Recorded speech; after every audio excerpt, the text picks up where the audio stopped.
ఒక్క భక్తుడు గాని కొండపైన ఎవరు ఉండేది అధ్యక్ష.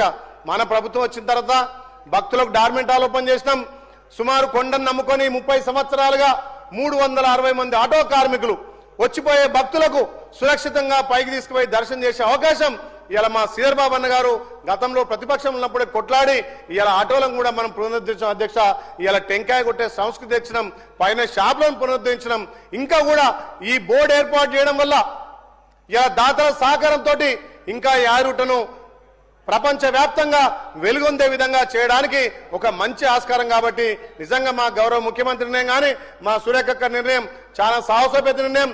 ఈ ట్రస్ట్ను కూడా మంచి అనుభవజ్ఞులను, ఆధ్యాత్మికంగా ఉన్న వాళ్ళను, పరిపాలన మీద పట్టున్న వాళ్ళను చూసి వాళ్ళని వేయాల్సిందిగా లోకల్లో ఉన్నటువంటి వాళ్ళ మనోభావాలు దెబ్బతీయకుండా స్థానికుల ఉన్నటువంటి వాళ్ళ అభిప్రాయాలను కూడా తీసుకొని గుట్టతో పాటు స్వామివారి కాళ్ళ దగ్గర స్వామివారి సేవలో ఉండి 100 సంవత్సరాలు మా తాత తండ్రుల నుంచి స్వామివారిని నమ్ముకున్నాం. కాబట్టి అక్కడ స్థానికులకు కూడా కొండపైన అవకాశాలు కల్పించాల్సిందిగా ఆ పార్కింగ్ సమస్య కూడా చేయాలి అధ్యక్ష. ఏదైతే టెంపుల్ సిటీ ఉందో 1241 ఎకరం ఉంది అధ్యక్ష. చాలా మంది దాతలు ఉన్నారు. మంచి ఫిలిం సిటీ ఏర్పాటు చేయొచ్చు, అక్కడ మంచి రూపే చేయొచ్చు. తిరుపతి తరహాలో ఇక్కడ అభివృద్ధి చెందదు. కాబట్టి ఈ బోర్డు వేయడం వల్ల ఇవన్నీ సాధ్యమైతాయి. కాబట్టి ఈ బోర్డును మేము స్వాగతిస్తున్నాం. తప్పకుండా యాదగుట్టను మళ్ళీ పూర్వం తెచ్చి పాత ఉన్నటువంటి పద్ధతులను, గత సనాతన ధర్మం ఉన్నటువంటి గత సాంప్రదాయాలను, హిందూ సాంప్రదాయాలను రక్షించుకొని మన ప్రభుత్వం యాదగుట్టకు కొత్త వెలుగులు తెస్తుందని ఆశిస్తూ ఈ బోర్డును స్వాగతిస్తున్నాం అధ్యక్ష.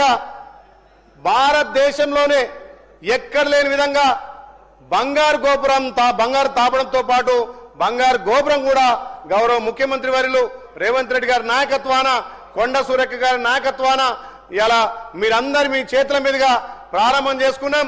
ఇంకా కూడా యారుట అభివృద్ధి విషయంలో కాంగ్రెస్ పార్టీ కట్టుబడి ఉంటది. గతంలో కూడా కాంగ్రెస్ పార్టీ హయాంలోనే అక్కడ బోర్డు ఏర్పాటు చేసినాం. గత ప్రభుత్వం వచ్చిన తర్వాత మరి అనివార్య కారణం వల్ల దేనివల్ల బోర్డు తీసేసింది, అక్కడ వైటీడీ అని పెట్టింది. ఆ వైటీడీ వల్ల కొన్ని నిర్ణయాలు తీసుకోలేక అభివృద్ధికి నోచుకోలేదు. కాబట్టి అభివృద్ధి చేస్తాం. కాబట్టి ఈ బోర్డు ఏర్పాటు చేయడం చాలా సంతోషం. యారుటను మళ్లీ పూర్వం తెచ్చి ప్రపంచవ్యాప్తంగా శ్రీ లక్ష్మణస్వామి ఆశీస్సులు అందరి భక్తులకు ఉండే విధంగా ఈ ప్రభుత్వం చర్యలు తీసుకుంటది. తప్పకుండా యారుట అభివృద్ధి విషయంలో ఈ ప్రభుత్వం ముందుకు పోతుంది. ఈ వచ్చే బడ్జెట్ లో కూడా గుట్ట అభివృద్ధి కోసం ఎక్కువ నిధులు కేటాయించాలని గౌరవ ముఖ్యమంత్రిని, మా ఎండోమెంట్ మినిస్టర్ గారిని కోరడం జరుగుతుంది.